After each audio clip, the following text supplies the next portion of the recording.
Ngayon, yung workflow. I-on mo yung one vending machine before you open the mall, pinakauna. Tapos, i-clear cage mo yung every... Siyempre, open mo, i-on mo, tapos clear cage. I-clear cage mo yan para ma-free yung mga ma-store. Kung kunyari yung mga hard drive na nakaka-connect doon, maaano mo. For free na naman siya para for new recording. I-close mo, naka-on yung one vending machine na yon sa mall.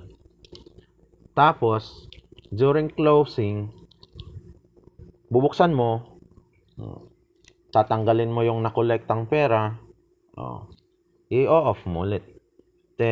Hindi pa pala.